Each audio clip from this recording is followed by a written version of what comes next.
Greetings, Detroit District 7. This is Victoria Camille, your District 7 Detroit Police Commissioner, bringing you the July 2026 edition of the Victoria for Your Voice Zine. This month, we are talking about neighborhood crisis preparation. My neighbors have been doing more to step up our mutual aid efforts by taking care of each other and keeping each other safe. Lately, our ability to respond to crisis has been put to the test.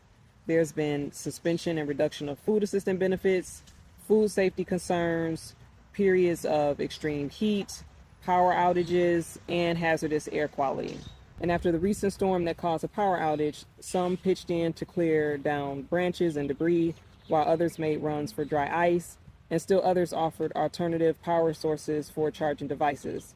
Many of our Detroit neighborhoods are also being impacted by things like disruption to family structure due to ice, illness, death, and incarceration, violence and theft in our neighborhoods, as well as water, housing, and healthcare affordability. I went around to ask some of my neighbors why it's important for us to help each other in crisis and what types of things we can do to keep each other safe.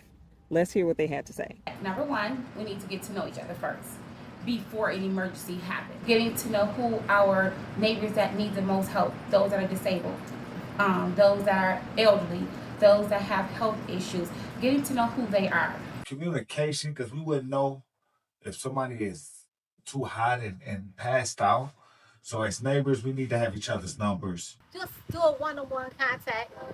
If you know people like we know on the block, knock on the door. Hey, how you doing? I'm just checking up on you to see if you're all right, if you need anything. We are a community, and as well, I would say family, not by blood, but by who we are and how long we've been here in this community. Family is that of good neighbors, right?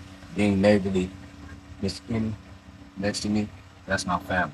I take care of them as I would the people that's inside my home. And that's the whole basis of community, knowing people, coming together, assisting each other. Being able to talk to them on a day-to-day basis, not just saying, oh, a crisis happened, let me go over there and see if I can borrow. And they're looking at you like, who are you? Learning to lean on each other before those crises happen. I recommend everybody get a porch light. I recommend everybody get a candle.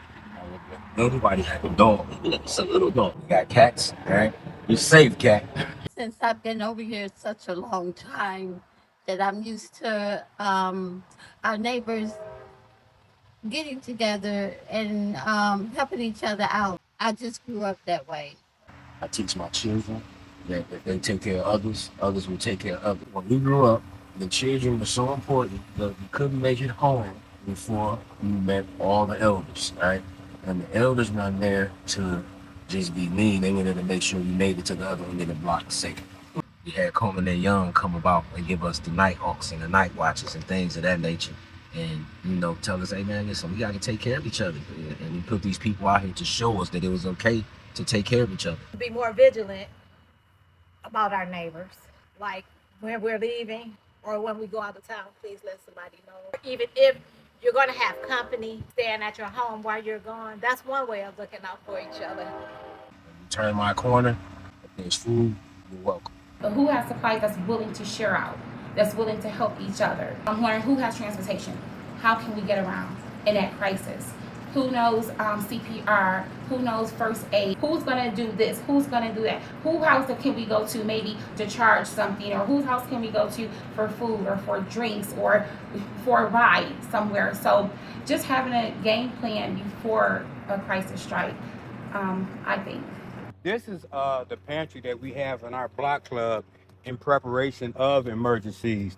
Just like the recent emergency we just got through dealing with the bad air. We have these masks here that we put out here for our neighbors to help them with that. We can stock up on goods. Even if you don't need it, you never know who need it, And don't feel funny if somebody need it, Once we become a village again, I believe that way we can make it more safe. Be prepared, help your neighbors out, look for assistance, help people as much as you can. Some have more, some have less, but coming together as a community is very important. It could mean your survival. Well, like my sister just said, she's my best friend. Yeah, I lost 4 sisters in game 1 for all 4. We can take care of each other. We got it. We just got to wake up and say, you know what, we had it, let's get it back. So an everyday smile to your neighbors will get you something later. During any crisis situation, don't just ask, am I safe? But ask, are my neighbors safe too? Check out the zine to learn how to prepare you and your neighbors to support each other during crisis. I'd also love to hear from you and your neighbors about how your mutual aid and preparation efforts are going. So email me at victoria@yourvoice.com so we can schedule time for me to come by. This has been another Victoria for Your Voice zine. Thank you for watching, and until next time, be safe and be well. Peace.